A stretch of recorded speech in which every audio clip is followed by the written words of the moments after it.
perseverance. Because seasons aren't measured by wins and losses, but by heart. Some call it hard work, determination, or grit. We call it blimp-worthy. Goodyear, official sponsor of the College Football Playoff.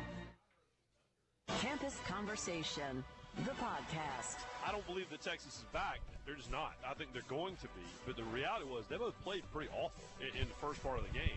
And so I felt that way with Darnold. Exactly. I thought there were times when he looked like the man, and there were times when he did not. And the same with the kid on the other side of the ball. So I think USC is just doing their early season USC thing. But the good news is they won. Campus Conversation. Subscribe now on the ESPN app or Apple Podcasts. Our NFL picks. Mike and Mike. My division champions in the AFC are New England, Tennessee, Pittsburgh, and Kansas City. My wild cards are the Raiders and the Texans. My NFC division champions are the Giants, who I think are going to have a huge year. Packers, Tampa Bay Buccaneers are maybe a little bit of a sleeper, a little bit of a surprise pick, not huge. And the Seahawks, who I think are the best team in the NFC. Atlanta and Philadelphia are my wild cards. Go, AFC, my division winners, New England, Pittsburgh, Tennessee, Oakland. My wild card, Kansas City and Miami. In the NFC, my division winners, Dallas, Green Bay, Carolina, Seattle. And my wild card is Atlanta and Minnesota. And those have been posted on Mike and Mike, and I retweeted them. That's well done by you. Thank you. The NFL starts every morning with Mike and Mike. Weekdays at 6 Eastern on ESPN Radio and ESPN2. This is Dale from Columbus, previously from the Paul Feinbaum Show. Leo in Lafayette, Louisiana. Hello, Leo. From my perspective, Orgeron needs to go, the offensive coordinator needs to go, the defensive coordinator needs to go. Now, you tell me the results of what you looked at on Saturday. Did that look like 1-1-1-1. The Paul Feinbaum Show, weekdays at 3 Eastern on the ESPN app and on the SEC Network. As a sports companionship motivational speaker, I think about all of my lonely listeners out there searching for a companion. A sports companion that streams each and every one of your sports desires. Games and shows, live or on demand. Sports your way. Personalized for all of your sports desires. All you need is the will and the know-how. Repeat after me. I will find my sports companion. I will download the ESPN app. Download the ESPN app now. Summon Terragorn the Brain. He's at the podiatrist. Going into battle without the best team? Bad fantasy. Drafting your team from anywhere? Good fantasy. Sign up now at ESPN.com/goodfantasy. Hey, it's Russillo. Tuesday, Super Bowl champ Torrey Holt. Also, the NFC is at week at the top. Ryan Clark, all of that in the Russillo Show. Starting at 1 Eastern on ESPN Radio and the ESPN app. In the college football playoff era, we've seen a third-string QB lead the Buckeyes to a title. The Tide become kings of college football, and the Tigers exact sweet revenge. But the real story is the full journey that takes 15 weeks to unfold. The beauty that every game counts in the quest to the top. So in year 4, which 4 teams will emerge to contend? The college football playoff, New Year's Day on ESPN. Mike and Mike. Denver dared them to throw the football and throw it deep. Aqib Talib was daring Dez Bryant to run by him, and he couldn't. I think Dallas's offense has a lack of speed, and what's going to happen over the season, you're going to see teams start to slowly creep down. And now the offensive room that Witten will have to operate and Dez Bryant will have to operate is going to get clogged up. Mike and Mike. Mike and Mike. Want to hear the whole interview? Get the podcast on demand now on the ESPN app.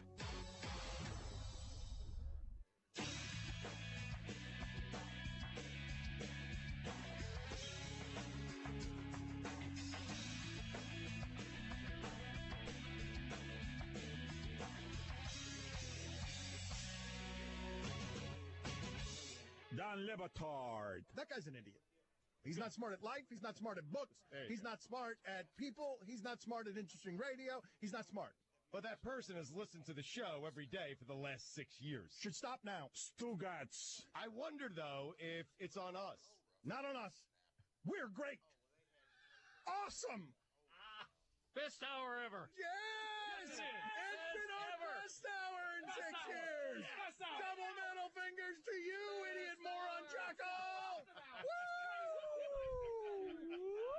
just won a Marconi. What do you think of that? I don't even know what a Marconi is. Really? You ruined it. We had a flow going. We had it going. That guy's Pasta, right? This is the Dan Levatar Show with the Stugats on ESPN Radio.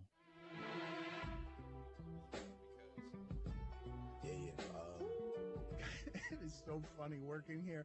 There are times around here. We work at Disney, and it feels not unlike the amusement park. If you're walking around back and two of the characters are half in costume, they've taken off the heads, and they're like smoking a cigarette or making out or something, and you're weirded out by it because of the space between fantasy and reality. We were just outside looking at the guy who, the genderless person who is about to be the Grim Reaper because, we've had to make a substitution today. And that guy, come on in here, Reaper. That guy has been outside wearing the Reaper costume, sad, slumped over, terrible body language. Had the body language of Eric Flowers last night after allowing sacks. But he wasn't wearing it wasn't wearing the mask, and so it was just sitting outside sad for an hour in costume. I've never seen it more dejected in the couple of years that we've worked with it. Right. You know? So the Grim Reaper is here. Thank you for making an appearance, Grim Reaper. But how Stugats came in from outside, and the Reaper is half dressed. And Stugats is like, man, the Reaper's sad. And it was just so weird. Like, the Reaper wearing the mask looks scary and dark and sad enough, but the Reaper without the mask also looks scary and dark and also unhealthier. No doubt unhealthier.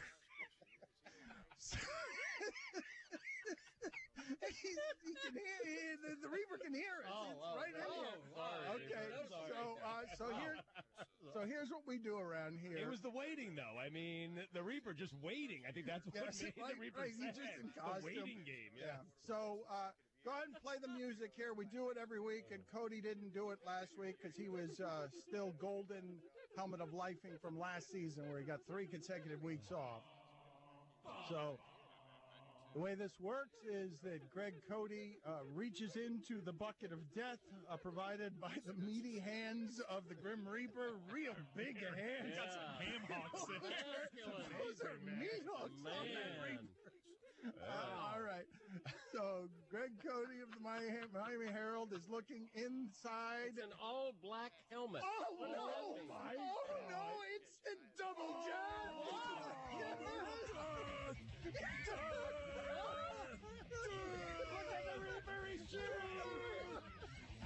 Can I trade it in? No! I'm trading it in. Double death is You final! can't. Oh my God! We've got multiple double death situations! It's never happened 2 consecutive weeks. Do you guys realize that is the worst horror in that bucket, and the odds are exactly the same of pulling the golden helmet of life, and yet nobody ever pulls that damn thing. Sad. And there it is. The death makes a return. This haunted bucket. Oh, Damn. my God. Wow. Mike, what does he have to choose from? Like, he has to choose from the 2 worst things left on the ground to be determined. But I'm pretty sure he's going to have to end this right meow. The cat food all over his face. On his face. What? All over your face. You got to do cat kidding me. food. That's right. You got to do the show with cat food on your face. Because, Greg, there's only 2 left on the current grid that we're on. Only 2 things left, and you have to take those. What, cat food or what else? Oh, my God. I got to eat cat food? No. No. Spread it all over your glorious face. Oh. For how long? Just once it's all on there, you can take it off. Right. I'll do that. Oh. Matter of fact, I'm looking forward to it. No, you're not. How do you feel? I feel good. This was the Dan Levatar Show on ESPN Radio. We interrupt your broadcast to bring you this, a phenomenon from Wendy's that can only be described as a giant junior bacon cheeseburger. A delicious anomaly doubling the size and taste of Wendy's iconic junior bacon cheeseburger. Double the bacon, double the cheese, and good heavens, double the fresh, never frozen beef. And what's this? A Wendy's giant junior bacon cheeseburger with nuggets, fries, and a drink for just $5. Run to your nearest Wendy's. At participating Wendy's for a limited time. We'll include small fries and a drink. Not valid in Alaska and Hawaii. Fresh beef available in the contiguous U.S., Alaska, and Canada. Stupid rubber duck. Oh, I bet this is Mariota's room. Whoa. I get that he went to Oregon, but a pond-themed room seems a little weird. I was just looking for Mariota. Hey, what's going on out there? I told you we should have just gone to HeismanHouse.com, but no, we had to go to the house. We could have voted for this year's Heisman winner from the safety of our computers.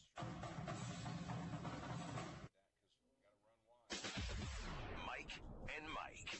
Some Raider fans that didn't like Marshawn dancing on the sideline, forgetting the Jets not liking it. I'll be honest with you. I don't see what anyone has a problem with that for. When did we lose fun in this? What's the problem? Why can't we smile a little bit? I mean, finally they let some celebration back in for touchdowns so we get to see some of that. There was nothing wrong with that at all. You said it exactly right. He didn't run out to the 50-yard line and do it. Mike and Mike on ESPN Radio and ESPN2. He's an extraordinary young man. ABC Monday. I'm Dr. Sean Murphy. Sometimes being different. Yes, he has autism. Can make all the difference. He sees things in ways that we can't even begin to understand. You're a nice kid, and you're obviously very smart, but you don't belong here. From the creator of House. He's got a serious deficit. Child is alive today because of that deficit. Tomorrow one may be dead because of it. The Good Doctor. Series premiere Monday, 10, 9 Central on ABC. Coach Gary Pinkel joins me. Use hashtag AskPaul or call 855-242-7285 to be on the show. The Paul Feinbaum Show, Tuesday at 3 Eastern on the ESPN app and on the SEC Network. Who's in for a Big Ten opener in prime time? For Nittany Lions facing their first test on the road, and Hawkeyes looking to take down another top-ranked opponent at home. For human highlight reels in a hostile environment, as Heisman hopefuls Saquon Barkley and Trace McSorley powered Penn State's title pursuit. Saturday Night Football presented by Wells Fargo.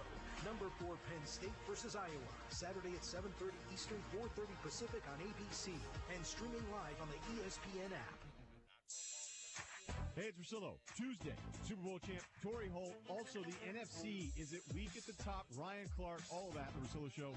Starting at 1 Eastern on ESPN Radio and the ESPN app. First things first for SEC Saturdays is SEC Nation. This is what we talk about in college football. It's front lines, flankers, and field generals. When you have great leadership, you show up and you fight. It's flea flickers and flashes of flair. First of all, you look good. And it's a full day of fun. Just as a fan of college football, I'm excited about this game. It's family. It's food, it's football. It's finally Saturday. SEC Nation, live from Vanderbilt, Saturday at 10 a.m. Eastern. Presented by Johnsonville on the SEC Network and streaming live on the ESPN app. Mornings with Mike and Mike. My favorite morning show. What's happening? Yeah, things can get a little out of hand. We are back and better than ever. Mike and Mike. It's like kindergarten all over again. You've got my attention. Hell is freezing over. I don't even know what you're talking about. We've been down this road before. In L.A., they don't go to football games when it's hot. And they have in Green Bay, they go to football games when it's 50 degrees below zero. Point of parliamentary procedure. Spend your mornings with Mike and Mike. Parliamentary, but go ahead. Whatever. On ESPN Radio and ESPN2. Sam Ponder is the new host for Sunday NFL Countdown this season. Apparently, Rex Ryan didn't get the memo. As the new host of Sunday NFL Countdown, Rex. I'd like to welcome you, Sam. No. You know I'm the host, right? They didn't tell you? Yeah, I'm the host. Are you on every show? I mean, as of now, yes, but the way this is going, probably not. Sunday NFL Countdown, presented by Snickers. Sundays at 10 a.m. Eastern on ESPN and streaming live on the ESPN app. The Week 24 Power Rankings in Major League Baseball. Power rankings, who's won? For me, Cleveland's the best team in baseball right now, obviously. The Dodgers, everybody thinks they went through this bump. They're back on track. I like the Astros, I like the Nationals, and I like the Diamondbacks. I wouldn't count out the Yankees with the way they can hit with power, with that tremendous bullpen, and the Astros when they get right. It's going to be a great October. The hunt for October continues on ESPN Radio and on the ESPN app. Don't miss the Sports Huddle with Eric, Sean, and Jess Bola. Every weekday morning at 9. Let the games begin. On ESPN 1220. KGIR, Pete Gerardo. This is a local sports center update from Southeast Missouri's ESPN Radio Network. I'm Eric Sean. This Sports Center update is brought to you by Bertrand Law Firm. Visit TradeBertrand.com.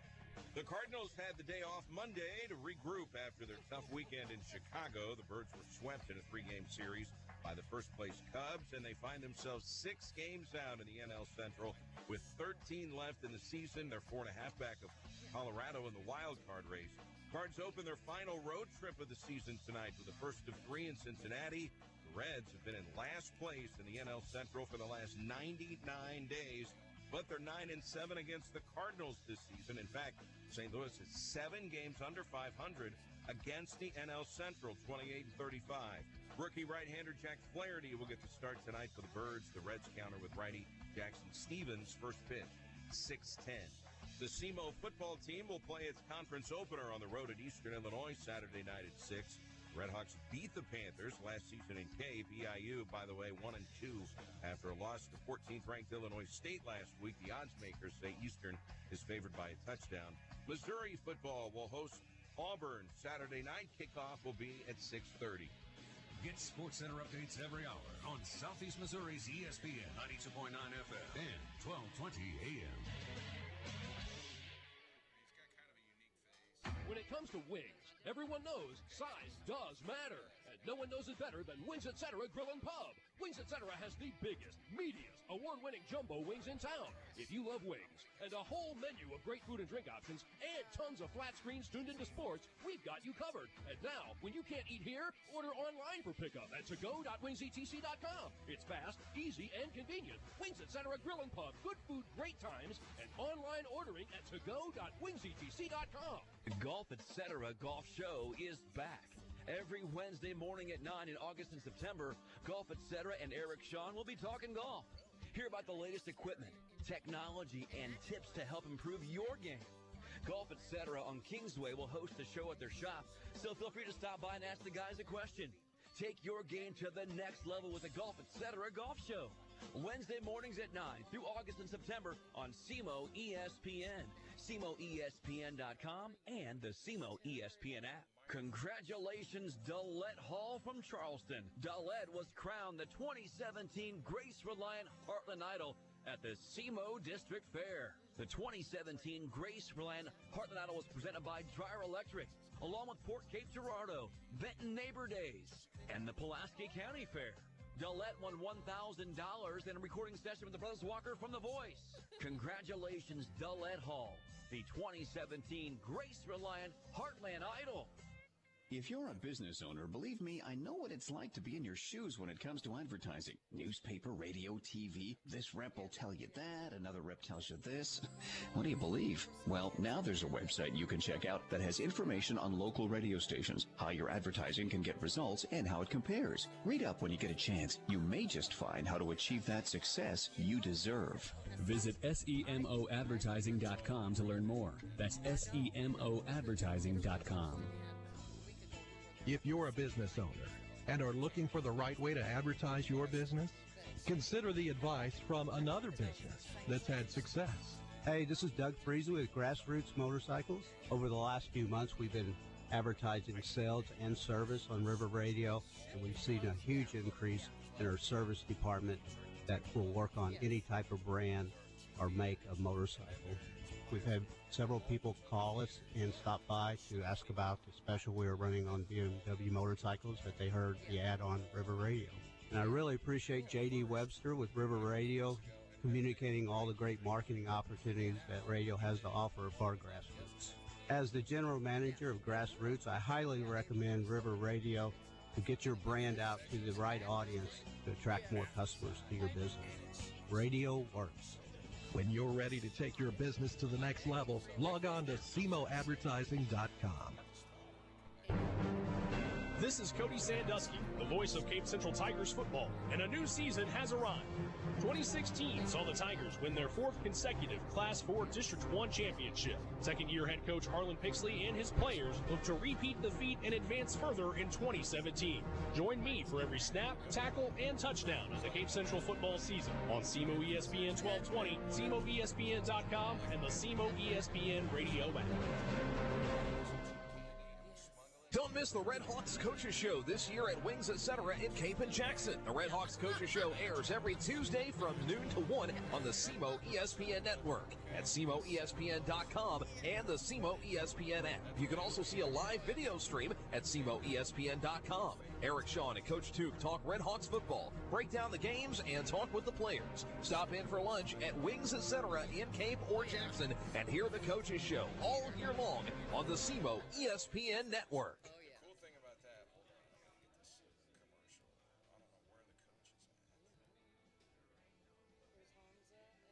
Life can be dramatic, but day-to-day relationships aren't always like you see on TV. You can help the young people in your life work through the drama by engaging them in conversations about healthy relationships. Use Connect With Me activity cards to start discussions on this subject and other topics that matter to teens.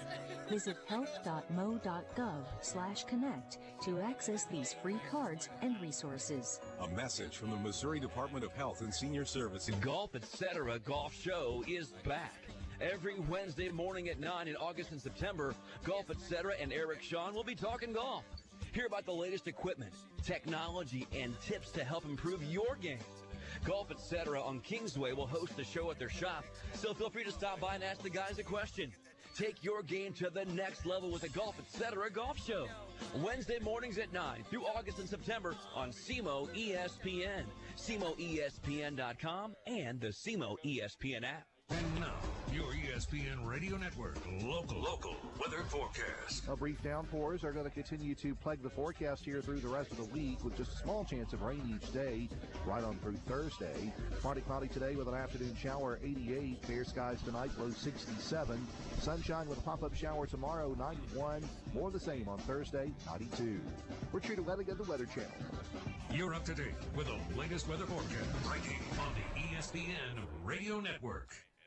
Well, dude, obviously you'd be better as the focal point of the show. Would I be better for society? No. The Ryan Russillo Show. Weekdays at noon on SEMO ESPN and SEMOESPN.com. This is a proud presentation of Mississippi River Radio Sports, the sports authority. Now, at last. It's time for the Red Hawks Coaches Show on the SEMO ESPN Radio Sports Network. I have more to tell you. The Southeast Coaches Show airs every Tuesday at noon on ESPN 92.9 FM and 1220 AM. Live from Wings Etc. in Cape and Jackson. This is your chance to delve deep into the Red Hawks football season with head coach Tom Matukowicz. Now, ladies and gentlemen, let's go live to Wings Etc.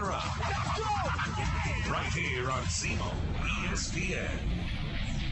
Welcome in another edition of the Red Hawks Coaches Show. We are at Wings Etc., the home of the Coaches Show, and we are in the Cape Girardeau location. So we invite you to stop by. Don't forget their daily half-pound lunch specials start at just $6.49, and of course their award-winning jumbo wings, popular for both dine-in and carry-out. If you can't hang out with us, you can get it to go. Call ahead. They'll have it ready for you. We've certainly done that on occasion, especially if you've got kids and you had some things going on. But we invite you to join us for lunch. Their menu, in addition to their award-winning wings, includes freshly made burgers. Have a burger here at Wings. They have wraps, subs, sandwiches, quesadillas. They have entree salads, smoked ribs, and their appetizer lineup includes their ultimate nachos. They are fantastic. Their deep-fried pickle spears as well. We invite you to stop by Wings Etc. We're in the Cape Girardeau location, and we'll be right back here in Cape again next week. If you're making plans, and if you haven't made plans for lunch, you're probably going to eat somewhere. We invite you. Come on out and have lunch with us here at Wings Etc. We're going to be talking a little bit later on in the show with Red Hawk offensive lineman Alex Snyder. He is going to join us, the fifth-year senior from Humboldt, Texas, the right tackle for Southeast Missouri State. So he'll be here. We'll get a chance to chat with him. 3 new offensive linemen join him on that offensive line. So we'll get a chance to talk much more about the Red Hawks season with Alex Snyder. A little bit later, the Red Hawks head coach, Tom Matukowicz, is here. And the first thing that we noticed Saturday before the SIU game was, all of a sudden, it's a little hotter, it's a little more humid, and then today and tomorrow, I think it's going to be even hotter than that. So all of a sudden, that's a new variable for your players when you're out there practicing, right? Yeah, you bet it was. Even last night, we planned on practice at 7, and we had a pop-up thunderstorm, and so we had to cancel practice. Certainly want to keep those guys safe, so we got to make that practice up this week. And we've already started. Coach Knapp's already started in the weight room talking about hydration. We're doing mandatory ice bath after today and tomorrow's practice, and hopefully our kids be ready. And even on Sunday, even though we're going a little farther north, it's still going to be hot. It's a night game, so it's 6. So I'm sure we'll get some shade there soon, and it'll calm down a little bit, but that's certainly something on our mind. Mandatory ice bath. Explain that, and how do you have enough tubs to get everybody an ice bath after a practice? Well, Ben and Amanda are actually here, but they're a big part of recovery, and so we have these big, huge horse trough where you feed animals or whatever, and they just dump just bags and bags and bags of ice, and then fill it up, and they have to go all the way, they got to submerge all the way down to their waist and set in it for about 10 minutes. And so that really gets your legs back, and very effective. But like you said, you're trying to get 100 through there. So there's a big line for the ice bath then, right? Yeah, no doubt. We'll do just a travel squad, so that'll cut it down to 70. But our medical staff has done a great job, and that's who's got to be on point after practice. And we talked about this on my TV show, but Marquez Terry had his ear split early in the game, and the medical staff had to take him into the training room and glue it back. Wasn't time to stitch it, but glue it back, and he was back in. A lot of people didn't even know he was out. And so that's the good thing when you have medical staff like we have. Ben and Amanda do an amazing job, and we're appreciative of Doc Bowen and all of our doctors. Yeah, and when you say Ben, you're speaking of Ben Fox. He's a head trainer. Amanda Martin, trainer, and she's been here for a long time. Yeah. Amanda also the head trainer for the men's basketball team. Yeah. So she's got a lot of irons in the fire. Yeah, cook extraordinaire. She's kind of a professional cook also. See, I've never heard that about Amanda, that she's a good cook. Griller, but kind of into the sweet thing, so I try to keep all that away right now. But she's a blessing to our Red Hawk family, and I know our kids appreciate Ben and Amanda immensely. And they do a lot of work on the road trips, coordinating things, and then they've got student helpers. You've got a lot of actual bodies on the sideline, probably more for a home game, but you travel a lot of them to road games as well. Yeah, behind the scenes thing, it's a big deal, and they're always working, and all those guys just do a great job. Yeah, and keeping everybody as healthy as possible. How many ankles do you think does everybody get their ankle wrapped before a ball game? I know it is with basketball players do. I don't know if football players all get wrapped. Some get wrapped. How's it work? About 30%. Obviously, if they have a history, they do. If they choose to, they do. And some just have braces, so it's kind of individual. And that's one thing. Even when we were at Dayton, we decided to tape in a hotel, because at Dayton we didn't have the space to tape all these players, and we didn't have the benches and all that thing. So it is something you got to consider, on a road game. And one thing about this trip in a road game is the shorter half. They said, hey, it's 20 minutes period, and when that clock's down, they want it kicked. Well, when you're at home and you're wherever you're walking to your locker room is close, it's no problem. But at Eastern Illinois, that's like a 6-minute walk. And so that's now a factor that we got to decide, well, are we just going to stay out and get through our adjustments? Are we going to go in? If we go in, how do we get 70, 80 people in and out and all this stuff? So those are the things that we got to work out. Speaking of halftime and facilities and everything, Dayton was a unique place, man, because you were actually outside. They had some bleachers outside the locker room where some of the coaches were talking to some of the guys, and they were sitting actually on bleachers outside during halftime. I'm not sure I've ever seen that before. Yeah, it was a really small locker room, and so they had that space, and it was warm out a little bit, and so that was the only concern. But other than that, you just appreciate the space, having that many people. So people can hear you, and you can have all of the people you need listening to you.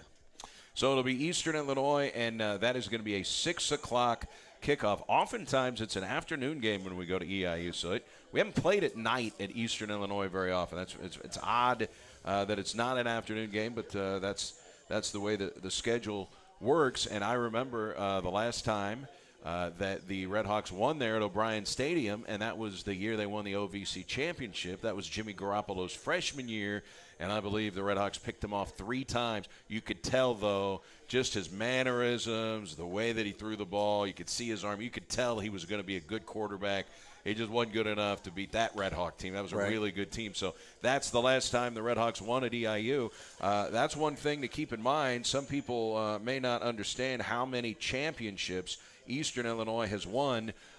Since they joined the league in 1996, no one has gone to the playoffs more in this league than EIU. They've been 11 times. Now, Jacksonville only joined in 2003. They've been 6 times. But this has been, since 1996, this has been the winningest team in the Ohio Valley Conference. Yeah, they're definitely the bell cow. They've had so many tremendous players go through there and coaches and just a lot of rich tradition. I think one nice thing about a 6 p.m. Game is the wind out of knockdown. Every time wind is a big deal at that stadium, and it's pretty flat around there. So 6 o'clock, generally, that wind will lay down a little bit also. One other thing to keep in mind, for a while there, Eastern Illinois had 3 active head coaches in the National Football League. You don't see that very often. But Brad, now his name is escaping. He used to be the head coach of the Minnesota Vikings. Childress. Brad Childress, Sean Payton, and then Mike Shanahan. Yeah, all EIU guys, and, of course, Tony Romo and Jimmy Garoppolo now, quarterbacks in the NFL. But to have 3 head coaches from the same college, and it's not even a 1A school, an FBS school, I'd probably say that's probably never happened in the history of the National Football League. Yeah, there's no question. And I know those guys take great pride. Even at the stadium, you see the big pictures of them sitting there. And that's why this would be a great win. Wash this nasty taste out of our mouths. And we hadn't been able to play well on the road in the OVC, and so that'd be another thing we could accomplish. There's a lot of good things that can happen if we can play well. And one thing to keep in mind, in your previous 3 years, for fans that don't know, your previous 3 seasons as head coach, 2 of the 3 years you have gone on the road and coached your team to conference road opening victories at UT Martin in 2014, at Murray State last year. So, I mean, you have coached your team in OVC openers on the road to victory. So it's something you have done before. And, when you're talking to your players, you're speaking from experience. Hey, we can go and win this game. Yeah, you bet.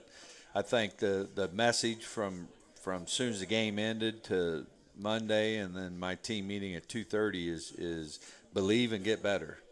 You really have to believe. Like, that's where it's got to start, because if you don't believe, then you won't have the energy it takes to get better.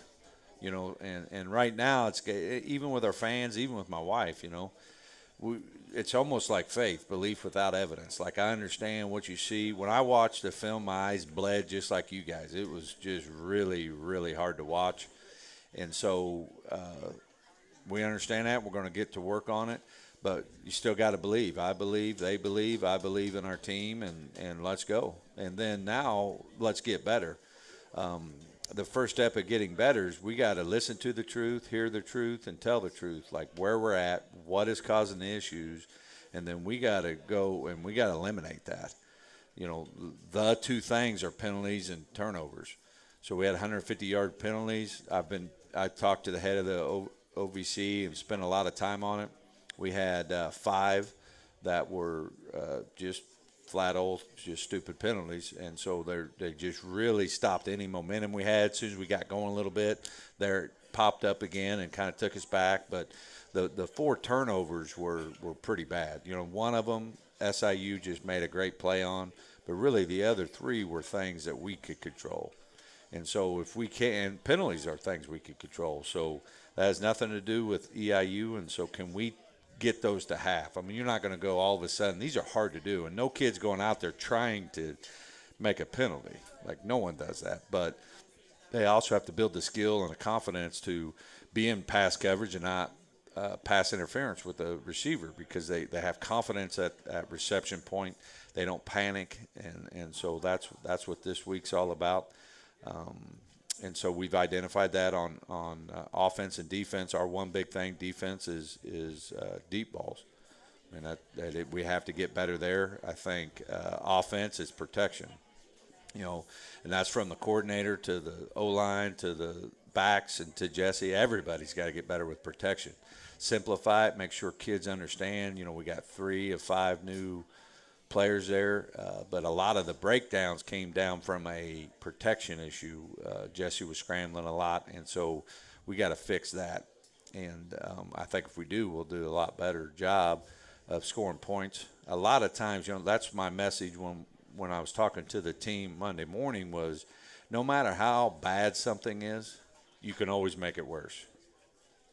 It doesn't matter what, like you get a phone call and it's a real bad phone call. Well, the way you respond can actually make it worse, right? Yep. So 2 of the bad penalties were 3rd and longs. We're pressing. It's a bad play, right? Right. You got to throw it in the ground and punt. Like don't make it worse. And so that we did that. And so that was that message that we have to do on offense.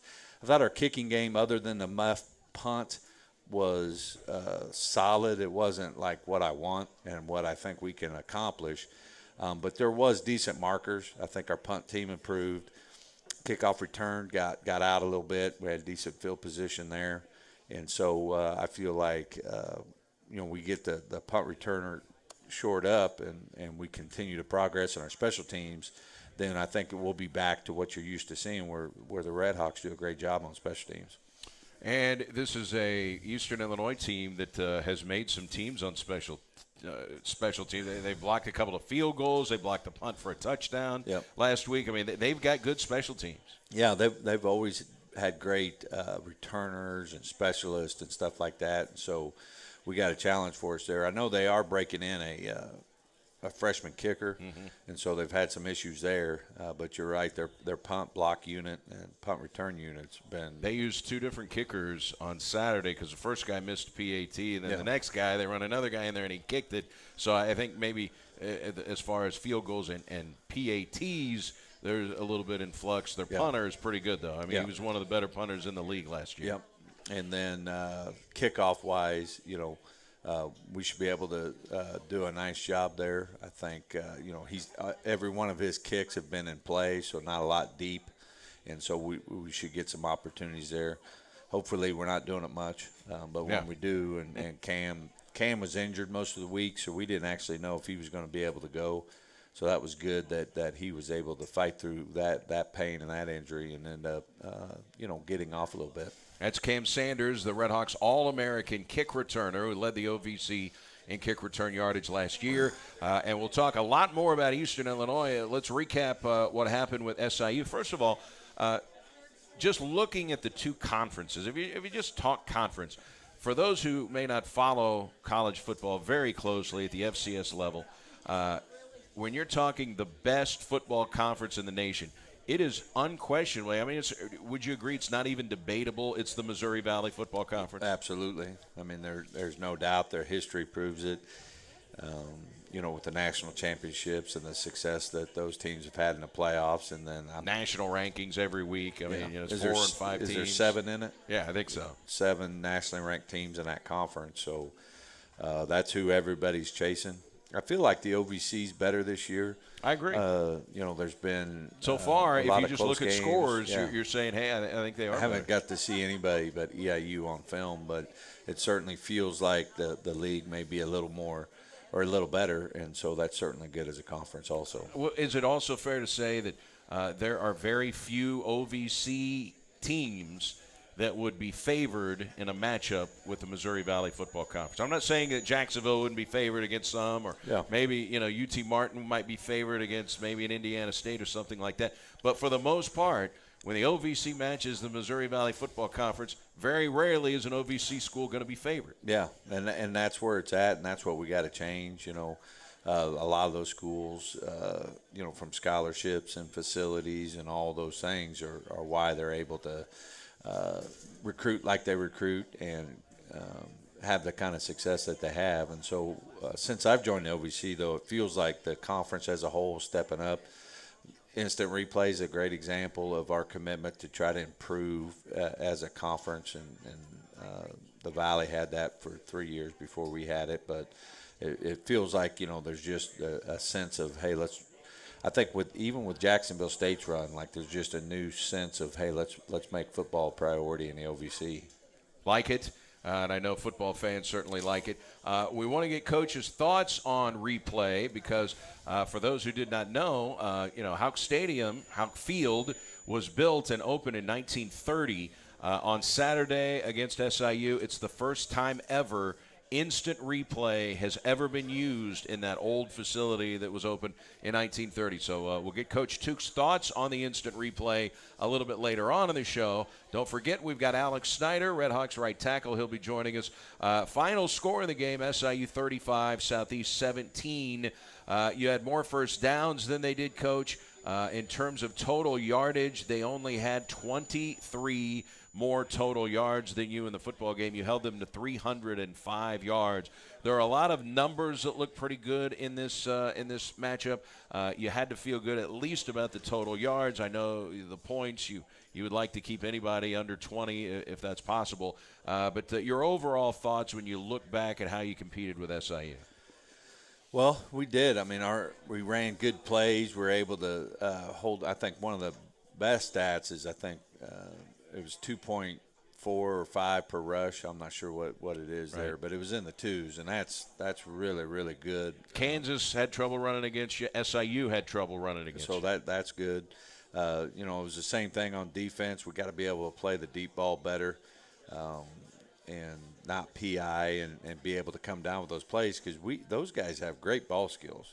There's no reason that we can't we should have more picks when they just throw a ball up like that. So we got to continue. And SIU had good players. So 11 and 8, they had really big, tall receivers, and they did a nice job. But that's something we got to do a better job of. And then offensively, just got to score more than 17 and can't turn it over. What's interesting is when you look at some of the offensive players for your football team, things are very good. I mean, you look at Christian Wilkerson has more catches than any wide receiver in the league.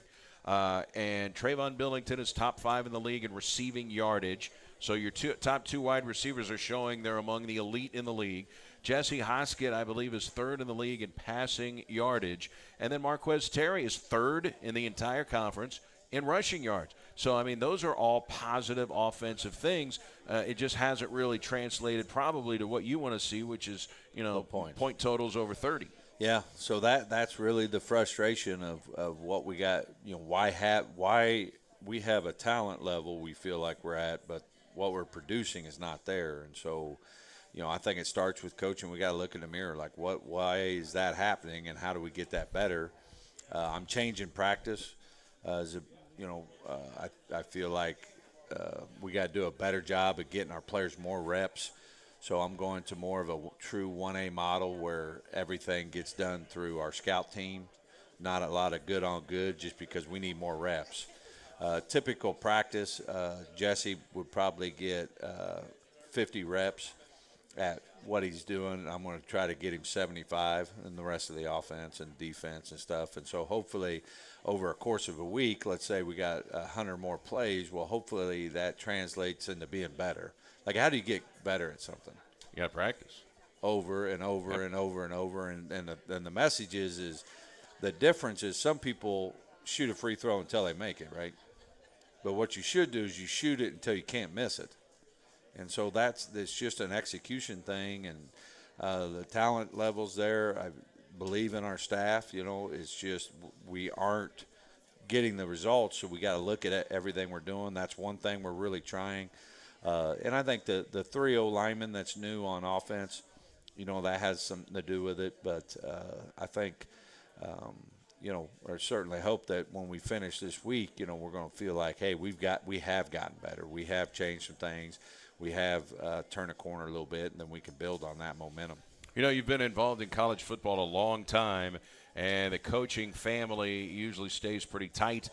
You got a lot of friends and colleagues that are in the game, And I know it's easy to reach out to some of these guys. Hey, what do you guys do when this happened? Or what did you guys – I tell you what we did in practice, we switched some things up. And I tell you, here's how it affected our team. Here's how I mean, that's what you can do, right? Network and start talking to some other guys and say, hey, what kind of things are you doing that you have seen be effective for Yeah, you? you bet. Sometimes you're so deep off in it you can't see the forest for the trees, right? And so that – I ask everybody. Like Napoli's good for me because he comes from North Dakota State, and you can ask what he did there. It's hard to ask a lot of our Division I friends because it's just different, and so to be able to practice certain ways, you only have 60 scholarships versus 85 type situations, and so everything's a little different, but it certainly helps having somebody to bounce some stuff off of. Even my high school coach was in for the game, and Sunday morning we sat and drank coffee and just talked about where things are at and how we're going to turn this thing. One thing that was concerning in the game was the fact we saw Christian Wilkerson leave. He's your number one receiver.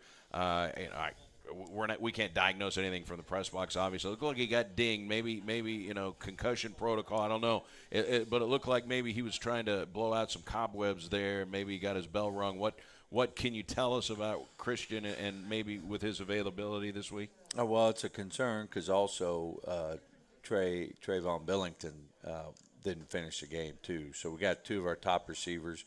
So it doesn't, I don't know what it'll look like.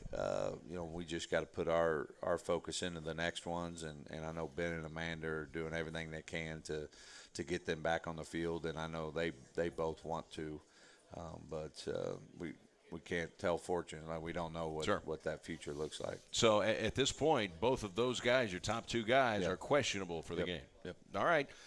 Now the total numbers in the football game for Marquez Terry.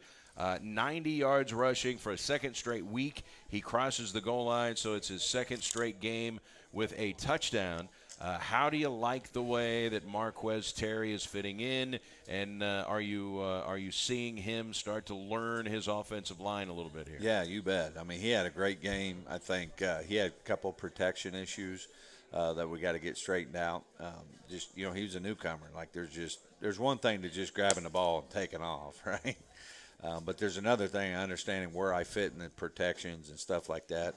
Our Wild Hawk, or whatever you want to call it, has been well. That's how he scored his touchdown. And so I think we're finding good ways to get him the football. He continues to run, very tough, and he's been resilient. Like, he hasn't been banged up. We got to continue to make sure he keeps his weight up,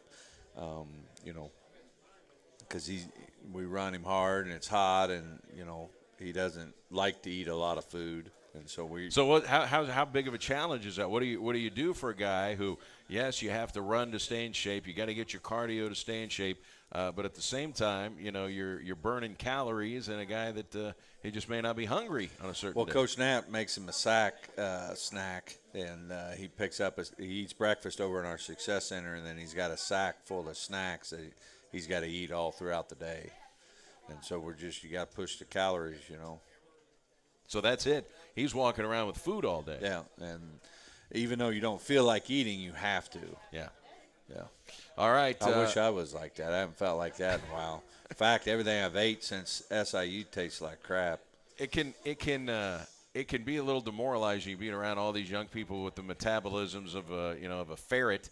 And so, our metabolism's kind of slowed down a while ago. Exactly. It's frustrating. Exactly. All right, Alex Snyder is going to join us here, Coach. Your right tackle, and here's a guy that made the transition, right, from left tackle to right tackle. Talk about that. We'll ask him about it, but making the transition from left tackle to right tackle, is that a big transition for a guy? It's really not. I think, he's done a great job. I think he's playing his senior year, going out playing his best ball, and just super proud of him. He's been through a lot. He's from Houston. Obviously, he's had all that flooding and stuff, and just proud of who he is. He works at Wings, or he used to for the season. He worked here, and hard to keep a job when you're playing Division I football, right?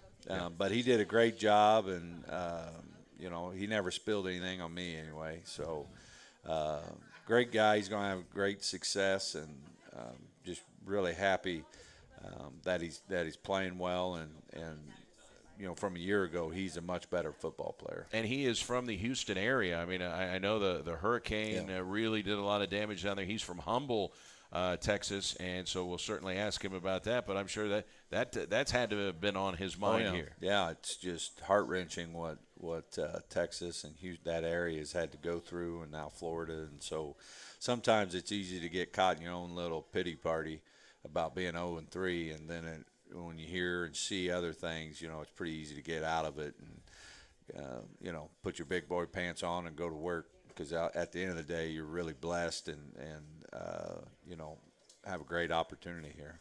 Well, a guy who wears some big boy pants is going to join us when we come back. That's Alex Snyder, the Red Hawks right tackle. We'll talk with him when we come back from this timeout. Glad you joined us. Red Hawks Coaches Show. Still time to get by here and join us for lunch. Their daily half-pound lunch specials start at just $6.49. Alex Snyder joins us when we come back to Wings, Etc., the Red Hawks Coaches Show on SEMO ESPN.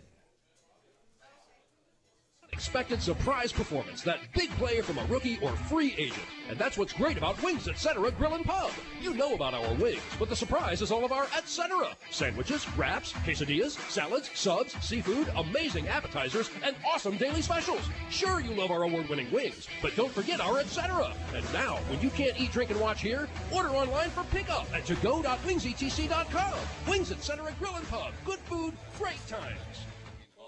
Congratulations, Dillette Hall from Charleston. Dillette was crowned the 2017 Grace Reliant Heartland Idol at the SEMO District Fair. The 2017 Grace Reliant Heartland Idol was presented by Dryer Electric, along with Port Cape Girardeau, Benton Neighbor Days, and the Pulaski County Fair. Dillette won $1,000 in a recording session with the Brothers Walker from The Voice. Congratulations, Dillette Hall, the 2017 Grace Reliant Heartland Idol. And now, your ESPN Radio Network local weather forecast. Brief downpours are going to continue to plague the forecast here through the rest of the week, with just a small chance of rain each day right on through Thursday. Partly cloudy today with an afternoon shower, 88. Fair skies tonight, low 67. Sunshine with a pop-up shower tomorrow, 91. More of the same on Thursday, 92. We're treated well again, the Weather Channel. You're up to date with the latest weather forecast. Breaking on the ESPN Radio Network. This is your local home of Mike and Mike, the Sports Huddle, and all your favorite teams. Get it all right. This makes my day go great. On the SEMO ESPN Sports Network.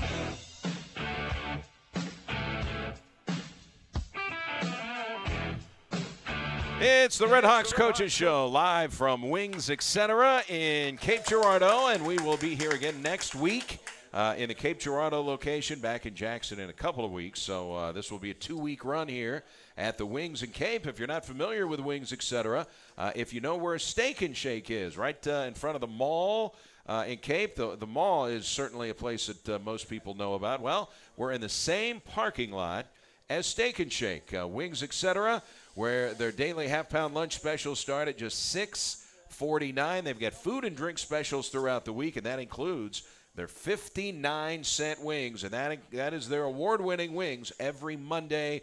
They have a terrific kids menu. They have family-friendly video games in the dining room, and they are open every day of the week and late on the weekends, because oftentimes the games run late, and you can watch all of your favorite sports right here. High definition. They have flat screens all over the building. I'm seeing a replay of the Mississippi State LSU beatdown. You talk about LSU getting worked on the road the other night. That's what happened. They've got that game on. We've got some UFC MMA action going on, ESPN. We've got some basketball and a replay of an NFL football game. Last night's Monday night game between the Lions and the Giants. I mean, something for everybody.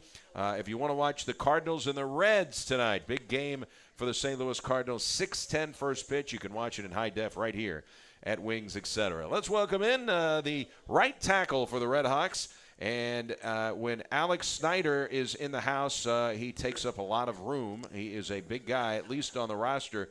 6'3", 303 is what he's listed. Would you say that's accurate, or is it off a little bit? Definitely when it comes to game time, I might be a little heavier. Okay. But that's just to get it a little extra edge. So when you have stepped on the scale, what has the biggest number you've seen when during the football season? During the season, it would probably be 308, 310 sometimes. All right, and sometimes Wings, etc. is part of that reason. You used to work here. Coach told us that. We just need to know, what was it like working for this guy, Joe Hobbs? I need to know that. I think we all need to know that. On record, a lot of employees would suck up to the boss, but he runs this place like Coach Tuke runs the team. I mean, it is a tight ship up in here. So will he get in your face like Coach Tuke? Oh, yeah. Okay. I came in a little scraggly one day, and he just stopped his conversation immediately and asked, "Are you going to do something about that?" I was like, "Yes, sir, I will." Immediately. Have you ever seen him wear long pants? Never. Yeah, I didn't think so. Never. I think we did take a picture. And one day, it might have been -4 wind chill out. I think he had some pants on it during like a basketball show or something. I think we got a picture of it, long pants. But it doesn't happen. Doesn't happen very often. But this is a fun environment for anybody who has not come out and eat at Wings or come out for a coach's show. How fun was it to work here? Oh, it was a blast. You meet a lot of really fun people working here, serving them. You get to know their story a little bit, because that's the MO of this place. You got to interact with the customers. Joe runs, although tight, it's a fun restaurant. All the managers are really nice, and they help you along with the work if you're new. So it was just it was a blessing to work here. Alex Snyder, and it's almost impossible to hold down a job and play Division I football, right? Yeah, yes, sir. I had to leave early because of camp started. I mean, camp is just going and going 24/7, so there was no room for a job.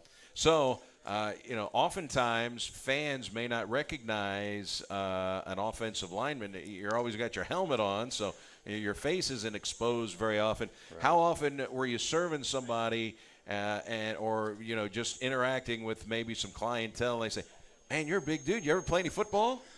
Yeah, that happened quite a lot. Yeah. I know last year I had the long hair flowing, but this year I cut it off.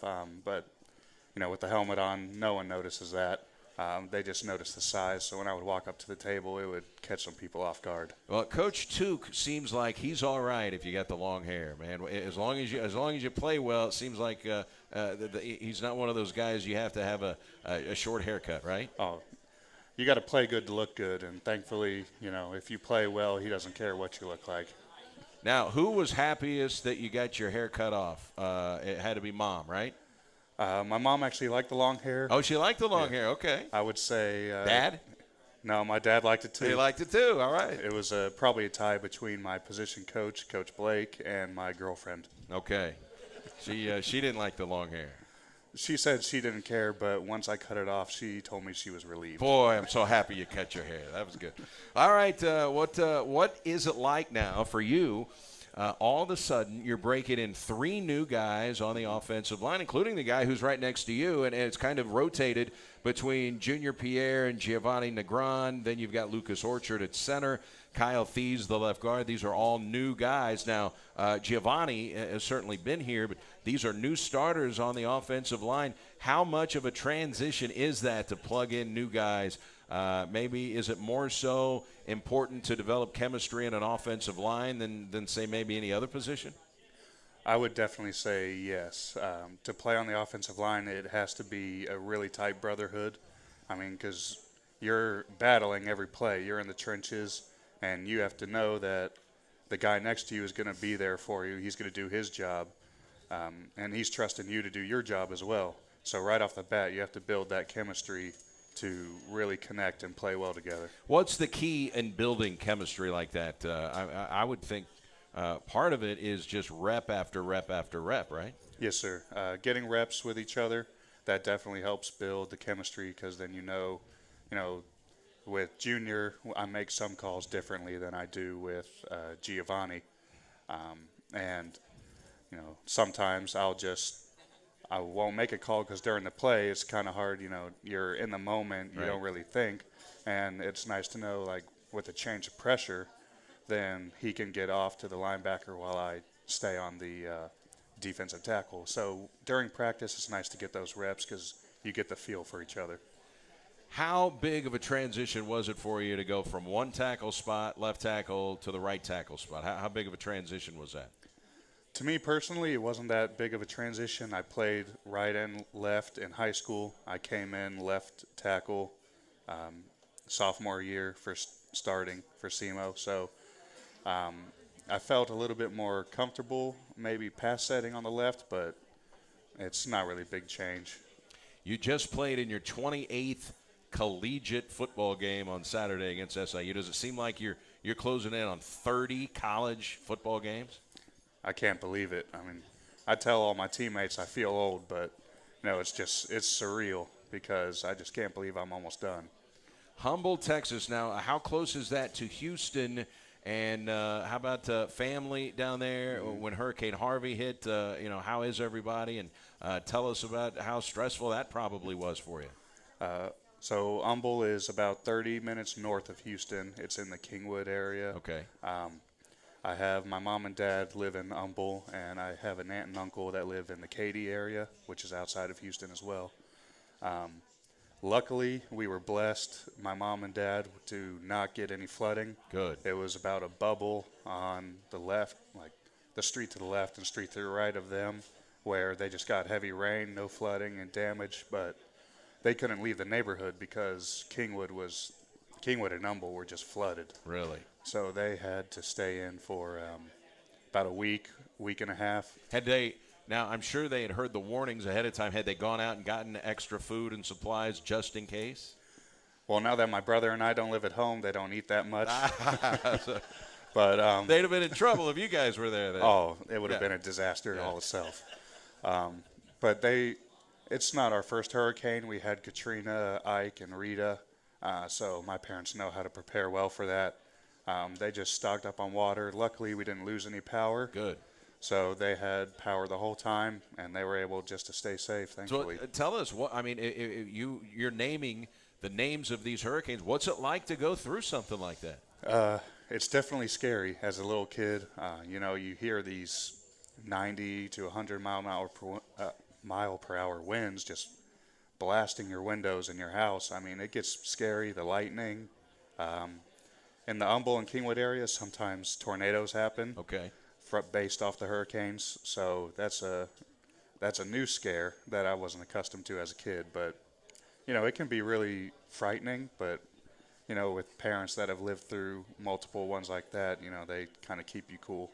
Any severe damage to your home or anything? Any of these storms? No, sir. All right. Really. So you've been very fortunate and blessed that you didn't take a direct shot, or maybe a part of your roof blew off, or things of that nature. Very blessed. Yeah, great stuff. Alex Snyder from Humble, Texas. Now, your dad played college football in that area at Rice University. What kind of stories does he have for you? He was a quarterback, right? Yes, sir, he was. He tried to keep the normal college stories away from me when I was growing up, but he just told me about all of his games that he played because he has pictures back when he played, and I would ask him about it. Growing up, that was a big dream to follow in his footsteps, and luckily I'm blessed to play college football just like him. Even though it's 2A, it's still D1, no matter what. Only difference is they get more scholarships than you do. Yes, sir, exactly. And he just passed along war stories with me, and we do the same sometimes. So, did Rice ever send you a recruiting letter? They did. I was recruited by them a little bit. I went on a visit, viewed the stadium. I've viewed before because my dad obviously went there, so we went to games. So is that something that you had kind of thought about when you were younger? Boy, I'd like to play at Rice, or you just wanted to play? Well, besides my dad, my whole family is a big UT fan. Okay, Texas. So Texas was probably the dream back when I was a kid, but Rice was it was just where my dad went, so I heard all the stories, and we went there. We went to a lot of UT games too, but he tried to push Rice on me, but as I got older, the grades kind of slipped away from me. Gotcha. Now, how do you keep track after you're playing, you played a 6 o'clock game. Were you able to see the end of the USC-Texas game? How'd you keep track of the Longhorns this week? I didn't watch the UT game this week. We watched the, I believe it was the, I'm blanking on the other game that was on. All right. So we just saw it on the bottom of the ESPN. That it was overtime and tied up, went into second overtime. You know, a lot is thought of USC. Many predicted that maybe, hey, this is going to be a playoff team. Mm-hmm. So for Texas, you know, this early in Tom Herman's, you know, coaching tenure, to play them as good as they did, I think I know it's a loss, but still, I think if you're a UT fan, you got to be encouraged by how they pressed the Trojans. Oh, they played a heck of a game. I saw the highlights after. I know Tom Herman, he's a great coach. He did a lot with Houston. Yeah. I'm just, all my family and my best friend goes to UT, so I keep in touch with them, and they're just really excited, and he's done a great job. So it's really enlightening for UT fans to see that they could take it up with USC. And it's a big rivalry, I guess, because the Rose Bowl. Yeah. And that where do you rank that Texas USC game when Vince Young, beat Matt Leinart in that national championship game, as far as games that you have seen, college football games? It's definitely top 5. I'd say 2 or 3. What a great game! And to be a Longhorn fan and to watch that game, it had to be even more special to you. It was definitely UT taking home the national championship. After that and taking the Rose Bowl, that was an awesome sight to see, even though Reggie Bush was a big player during that time. Well, Reggie Bush, a guy who's still, I think is he still kicking around in the NFL? I mean, he's bounced around a little bit. I think he might still be in the NFL. And I know that that Vince Young, I mean, that guy will never have to buy a beer in Austin, Texas for the rest of his life, right? No doubt. 6th Street will definitely take care of him. Yeah, all right. Let's talk about the game on Saturday against SIU. I know you guys were disappointed in the football game, but all of a sudden it's one of those deals where, hey, non-conference is over. The new season begins. Everybody's got a 0-0 record now starting Saturday as we start conference play. Right. It was definitely a tough loss. You know, we lost to them last year as well. 2 years ago we beat them with the field goal last second. But I thought it was a great learning point for our team. You know, obviously we have to take away the penalties. And Coach Tuke, like he said, he'll be taking care of that this week in practice. But it is a clean slate, and that's good for the team because we get to refocus now. You know, we have a chance to win the OVC if we play our ball, take away the penalties, run the ball well, stop the run, and defend the pass as well. And we get to pass the ball too. So overall, I think it's a good learning point for the team, and we'll see what happens. All right. Say Alex Snyder has a big penalty in the game. What happens in practice the next week? I mean, a week maybe that you play a great game, you grade out high, or a week that you had a penalty. What happens differently if Alex Snyder got a flag the previous game? How's it work in practice? Well, we will run for each, as Coach Tuke would say, stupid penalty. So we would run for that on Mondays after practice. Everybody runs. The whole team runs. All right. And, thankfully the lightning struck last night, so we didn't take care of those. But I think it's just pushing back the inevitable, though. It is. I think hopefully not today because we're in full pads and it'll be 100-degree heat out there. But what's that like for anybody that has not been through a practice day? You guys do it a lot in the summertime, but a day where it's over 100 heat index and you got pads on and you're working out hard. It's pretty brutal. I mean, thankfully the training staff and Coach Tuke takes care of us. We get a lot of good water breaks. We have trainers on the sidelines giving us water constantly, but it is – I wouldn't tell anyone to try it because it is just not – it's not fun. Yeah, I mean, and I don't know if you ever saw the Junction Boys, the ESPN movie about Bear Bryant when he was the coach at Texas A&M. And the denial of water back then, it was almost like a weakness sometimes with some guys and coaches that, what do you mean you need to go get a water break? Times have really changed now. I mean, staying hydrated is the most important thing, right? Yes, sir. I mean, my favorite clip is from Remember the Titans? Yeah. When Blue wants to get water from the coach, he makes him do up-downs. Yeah. But definitely times have changed now. You know, you see a lot of teams losing players, unfortunately, due to heat during workouts. Yeah. And there's just a big emphasis on keeping us safe and making sure we're hydrated so we're not the liability. All right, Eastern Illinois, what do you know about the Panthers and what you're going to be facing on Saturday? They returned a lot of the starters from the front four, the D-line. I know they brought in some new freshmen that have been rotated in, some transfers as well. The defensive coordinator and D-line coach, I heard, are new, so they are not, new. Yep. We won't see the same defense that we saw last year, but it's personnel-wise, they are pretty much the same up front. They're a good team. They come off the ball. They're explosive. They use their hands. I think it'll be a fight just like it was last year. You know, also, they had 7 tackles for loss in the Northern Illinois game. And that is 7 TFLs for a second straight game. They did the same thing against Indiana State. That means that those front four, they're getting in the backfield. I mean, to go the first 2 games and you have 14 tackles total behind the line of scrimmage, including against NIU, who is an FBS program. Yeah. So that means, you know, this is a team that, at least so far on that defensive line, they're making some plays. And, you know, I know that's got to be a direct challenge to you and the O-lineman. Oh, it is, for sure. I know Drew Forbes and I, we played against the D-line last year, and they were good. They gave us a battle. Thankfully, we came out on top because we played a better game than they did. But, yeah, they get after it. They are relentless in their pursuit of the ball, which definitely helps them with those tackles for loss. 6 o'clock kickoff on Saturday, by the way. And last question for Alex Snyder. Since you worked here, what is your personal favorite? What's your go-to item? What's your go-to on the menu? Now, this answer is going to show the real lineman in me. All right. So it'll be the chili cheese home wrecker, which is a foot-long chili cheese dog.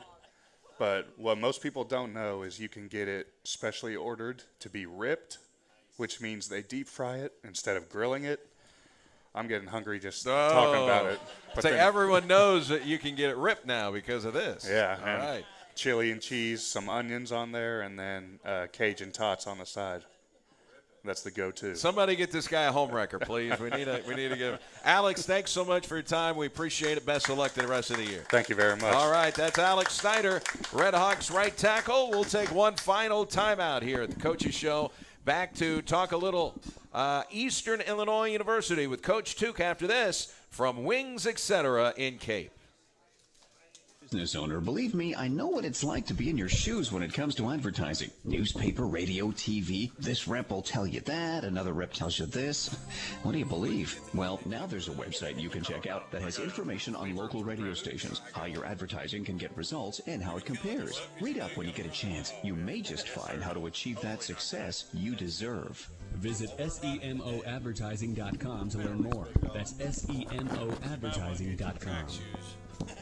And now, your ESPN Radio Network. I've finished local weather forecast. Well, brief downpours are going to continue to plague the forecast here through the rest of the week with just a small chance of rain each day right on through Thursday. Partly cloudy today with an afternoon shower, 88. Fair skies tonight, low 67. Sunshine with a pop-up shower tomorrow, 91. More the same on Thursday, 92. We're true to Weather, the Weather Channel. You're up to date with the latest weather forecast right here on the ESPN Radio Network. This is Mike Greenberg for the best in local sports talk and play-by-play. It's SEMO ESPN.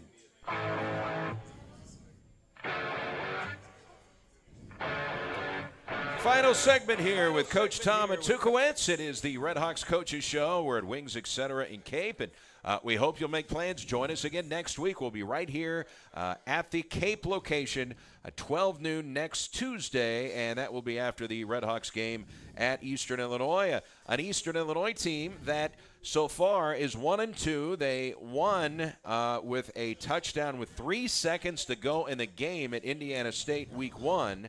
And then I think they started that drive at their 31-yard line with 1:52 to play. They went down and scored with 3 seconds left and beat Indiana State. Then they lost a money game at Northern Illinois, 38-10. That's the same Northern Illinois team that just won at Nebraska on Saturday. And then Illinois State, the 14th ranked team in the nation, Coach Tuke, really put it to Eastern Illinois. I mean, that's a good Illinois State team. I mean, that's a team that may make a playoff run. That's how good the team is that they played. Is it hard to know how good they are because they're probably not going to win their money game against a team that probably is going to be top 10, very quickly in the rankings, Illinois State? Hard to know how good Eastern is? Yeah, for sure. I think until they start playing OVC teams and you can kind of judge it that way. I think they've always had really good players, and so we know that's going to happen. But this is still the same old song. Like we have to fix the things that has caused our record, and so that is still my main focus. Our assistants will talk a lot about Eastern Illinois, but I won't be. We got to do those things way better, and we have to despise it. Like we have to hate penalties and turning the balls over enough that we can get it fixed. Last week I was talking about the same thing, but we're going to do more than talk about it this week. Like we have to really do a great job at getting this off the film. What's interesting with Eastern Illinois, they only scored one offensive touchdown last week. I mean, right now the numbers say only Tennessee Tech is scoring fewer points than Eastern Illinois, and they're giving up more points on defense than any other team. Now, I know it's early, and those numbers, stats can be skewed early in the season, especially depending on who you're playing. And then once everybody settles into conference play, you're all playing the same team, so things kind of even out there. But their touchdowns last week, they lost 44-13. They blocked a punt for a touchdown, that's a non-offensive touchdown. And then the one touchdown they had came on a 14-play, 80-yard drive, and they brought their backup quarterback in to rush for the touchdown. So the starting quarterback didn't even lead a touchdown drive in that game. Yeah. Well, they do a little bit like what we do with Terry. They have a Wildcat quarterback in there, so it wasn't the lack of what that quarterback did. He's more of a runner. And so that's why they happen. And he transferred from Syracuse, Mitch Kimball, and he had a good year last year. Yeah, exactly. And so I think they're trying to find themselves. I think you hit it on the head. Their offense is trying to find themselves. I think our offense is still trying to find ourselves. And so hopefully they keep theirs lost and we find ours. And that's the thing. They have not been able to run the football. Eastern Illinois, when they're winning championships, they've got some of the best running backs in the league, and they usually have a couple of them. They're only averaging 50 yards a rush. So far, they can't run it. I mean, exactly. we hope that continues Saturday, but it's been a problem for them. Yep, and so I know coaches, I know they're going to dial in, and I know they're going to be ready for the Red Hawks. We knocked them off last year when they were nationally ranked and kind of derailed their season. And by the way, they went to the playoffs last year, for those who don't know. Yeah. And so hopefully, we can do that same thing and beat them at their place. That'd be a great victory for our football team. So if they're giving up a lot of points on defense, struggling to keep teams off the scoreboard, they have a new defensive coordinator. Are they doing a lot of things differently? Can you tell? Schematically, there are a little bit different. I think last year there was more exotic things going on. So I don't know if it's just that they got some younger players and so they want to just simplify some stuff or what. But it is a little different, but not much. I don't think anybody that watches them last year and this year will tell. I think coaches know just little subtle things. All right, and for once, not a long bus trip, about 3.5 hours to Charleston, Illinois.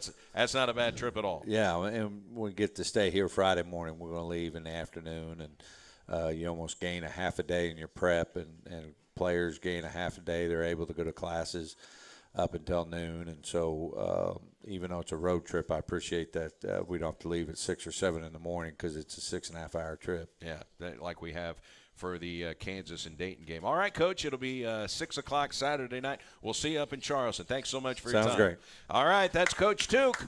And that is going to do it for the Red Hawks Coaches Show. We've got the Ryan Russillo Show coming up next on ESPN Radio. Don't forget to join us next Tuesday for the Coaches Show. We'll be right back here at the Cape Girardeau Wings, etc. Thanks to Alex Snyder. Great job by the Redhawks offensive right tackle. And we want to thank you for joining us. Don't forget, kickoff Saturday will be at 6 o'clock, and we'll broadcast on SEMO ESPN 92.9 and Real Rock 99.3 FM. So long, everybody, from Wings, etc. in Cape Girardeau.